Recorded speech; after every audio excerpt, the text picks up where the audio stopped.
وأشهد أن لا إله إلا الله وأشهد أن محمدا عبده ورسوله اللهم صل على محمد وعلى آل محمد كما صليت على إبراهيم وعلى آل إبراهيم إنك حميد مجيد. الشيطان الرجيم. بسم الله الرحمن الرحيم. يا أيها الذين آمنوا اتقوا الله وكونوا مع الصادقين. صدق الله العظيم. উপস্থিত ওয়াজিবুল ইহতারাম উলামায়ে কেরাম, মুরব্বিয়ানে ইলম এবং দূর দূরান্ত থেকে আগত ইসলাম বিশ্বসী ভাইয়েরা, আমি সর্বপ্রথম মহান আল্লাহ রব্বুল আলামিনের দরবারে শত কোটি শুকরিয়া জ্ঞাপন করছি, যিনি আমার মতো একজন অন্যকে এই দামি জায়গা, দামি বৈঠক, দামি মানুষদের সামনে বসে দোয়া নেওয়ার জন্য সুযোগ দান করেছেন।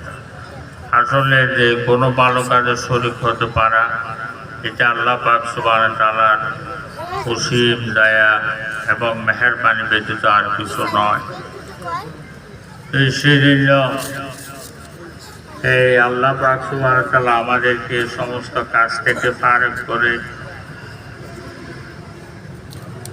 এই যেখানে আল্লাহ এবং আল্লাহর রসুলের কথাবার্তা আলোচনা হয়, এই ধরনের একটা বৈঠকের মধ্যে আমাদেরকে আসার জন্য, বসার জন্য, শোনার জন্য তৌফিক দান করেছেন।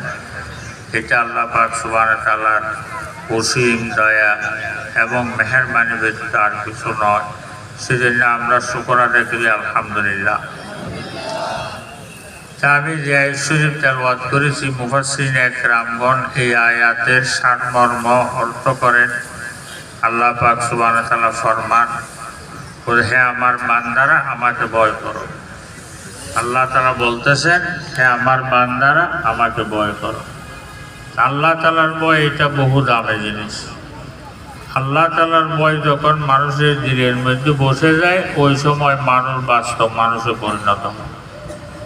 যতদিন আল্লাহর ভয় সেটা বসে না, সে হলো সুরতের মানুষ, তার দিলের মধ্যে মনুষ্যত্ব একটি জিনিস সেটা আসে না। আল্লাহ তাআলার ভয় যখন মানুষের দিলের মধ্যে বসে যায়, ওই সময় দুনিয়ার ক্ষমতা, মেম্বারগিরি, চেয়ারম্যানগিরি, এমপিগিরি, মন্ত্রীগিরি এবং দুনিয়ার টাকা পয়সা, ধন দৌলত, এগুলো আর ওনাদের সামনে এক জরা বরাবর দাম থাকে না। যাদের দিলের মধ্যে আল্লাহর ভয় সেটা বসে যায়, ওনাদের সামনে দুনিয়ার ক্ষমতা, দুনিয়ার ধন দৌলত, এগুলোর আর এক জরা বরাবর দাম থাকে না। যেমন হযরত ইব্রাহিম আদহাম রহমতুল্লাহ আলাইহি, হযরত ইব্রাহিম আদহাম রহমতুল্লাহ আলাইহি বরক শহরের বাদশা ছিলেন, খুব প্রভাবশালী বাদশা ছিলেন। যেমন বর্তমানে সারা ওয়ার্ল্ডের মধ্যে আমেরিকা সুপার পাওয়ার বাদশা। তো ওই যুগের জন্য হযরত ইব্রাহিম আদহাম রহমতুল্লাহ আলাইহি সুপার পাওয়ার বাদশা ছিলেন। পাশের রাষ্ট্রগুলি ওনাকে কর দিত। তো লম্বা ঘটনা আমি মাটি করে বলতেছি, একদিন ওনার দিলের মধ্যে আল্লাহর ভয় সেটা বসে গেছে। আল্লাহর ভয় সেটা বসে যাওয়ার পর দিনের বেলায় রাষ্ট্রীয় কাজ শেষ করে রাতের বেলায় যখন শাহী মহলের মধ্যে, শাহী বিছানার মধ্যে ঘুমানোর জন্য যেতেন, ঘুমাইতে পারতেন না। বিছানার মধ্যে শুয়ে চটপট চটপট আরম্ভ করে দিত এবং বসে বসে আল্লাহর দরবারে কাঁদতেন। জ্বলন তূনে দি হ্যাঁ मेरे दिल में या रब, जलन तूने दी है मेरे दिल में या रब, जलन की दवा अब पिला दे खुदाया। বুঝু বুঝি কাঁদতেন, হরে আল্লাহ আমার দিলের মধ্যে আপনার জন্য জ্বলনি দিয়েছেন, আপনার মহাব্বত দিয়েছেন, এগুলো দিয়ে আপনি কোথায় লুকাইয়া আছেন একটু ধরা দাও না। এইভাবে কাঁদতেন। এইভাবে কাঁদতে কাঁদতে কাঁদতে কাঁদতে বেশ কয়েক বছর অতিবাহিত হওয়ার পর একদিন রাষ্ট্রীয় কাজ শেষ করে শাহী মহলের মধ্যে শাহী বিছানার মধ্যে ঘুমানোর জন্য গেলেন। বিছানার মধ্যে শুয়ে ছটপট আরম্ভ করেছে, ঘুম আসতেছে না। মানুষ যখন বিছানার মধ্যে ঘুমানোর জন্য যায়, চোখে যদি ঘুম না আসে মানুষের কাছে এক ধরনের বিরক্তি লাগে।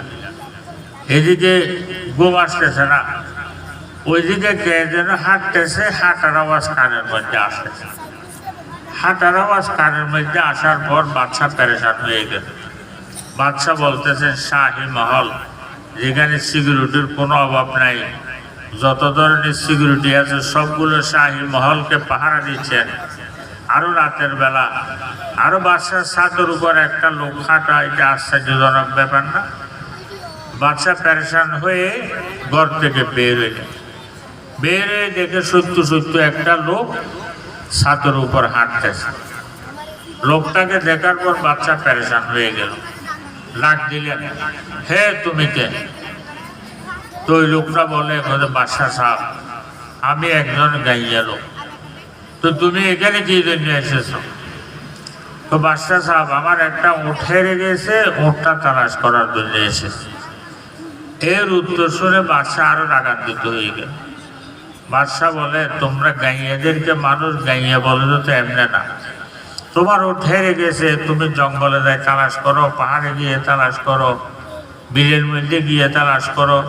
তোমার উট তালাশ করার জায়গা বাদশার ছাদ নেই, যেখানে দিনের বেলায় লোক উঠতে পিছলাকায় পড়ে যায়, সংগমর্মর ফাঁকতরের সিঁড়ি, আর তুমি তোমার উট তালাশ করার জন্য আসছো আমার ছাদের উপর।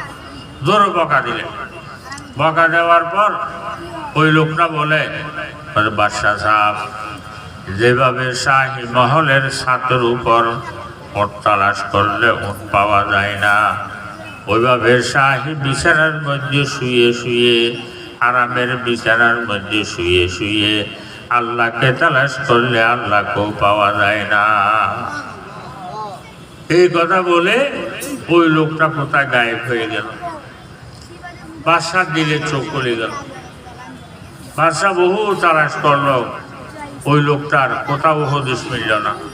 হদিস না মেলার পর রুমের মধ্যে গিয়ে বাদশা বসে বসে আল্লাহ জিকির করতেছে, লা ইলাহা ইল্লাল্লাহ, লা ইলাহা ইল্লাল্লাহ, লা ইলাহা ইল্লাল্লাহু মুহাম্মাদুর রাসূলুল্লাহ সাল্লাল্লাহু আলাইহি ওয়াসাল্লাম। বসে বসে আল্লাহ জিকির করতেছে এবং আল্লাহর দরবারে কাঁদতেছেন, ইয়া ইলাহি কব তলক মাই খুব কো গুমতারু হো, ইয়া ইলাহি কব তলক মাই খুব কো গুমতারু হো, তেরে দর কো ছোড় কর মাই দর বদর ফের তারু হো। এ কাঁদতেছে, ইয়া আল্লাহ আর কতদিন পর্যন্ত এই দুয়ার থেকে এই দুয়ারে, দুয়ার থেকে এই দুয়ার ঘুরতে থাকবো? হে আল্লাহ আপনি কোথায় লুকাইয়া আছেন? কোন বনের মধ্যে লুকাইয়া আছেন? কোন বাগানের মধ্যে লুকাইয়া আছেন? কোন ফুলের মধ্যে লুকাইয়া আছেন? কোন ফলের মধ্যে লুকাইয়া আছেন? একটু ধরা দাও না। এবার বসে বসে কাঁদতেছে। কাঁদতে কাঁদতে মুয়াজ্জিন ফজরের আযান দিচ্ছে। আজানের আওয়াজ যখন কানে আসলেন, বাদশা তাড়াতাড়ি বেরিয়ে মসজিদের মধ্যে চলে গেল। মসজিদের মধ্যে গিয়ে জামাতের সাথে নামাজ আদায় করলো। জামাতের সাথে নামাজ আদায় করে কেহ না দেখে মতো, না বুঝে মতো, চুপে চুপে শাহী মহল থেকে বের হয়ে ওঘোর জঙ্গলের দিকে রওনা হয়ে গেল। ওঘোর জঙ্গলের দিকে রওনা হয়ে গেল। যেতে যেতে ওঘোর জঙ্গলের মধ্যে গিয়ে দেখে একটি সাগর। ওই সাগরের পাড়ের মধ্যে পাতা দিয়ে একটা ঘর বানায় নেয়। কোথায় শাহী মহল আর কোথায় পাতার ঘর। শাহী মহলের দাম যদি ওনাদের দিনের মধ্যে একজন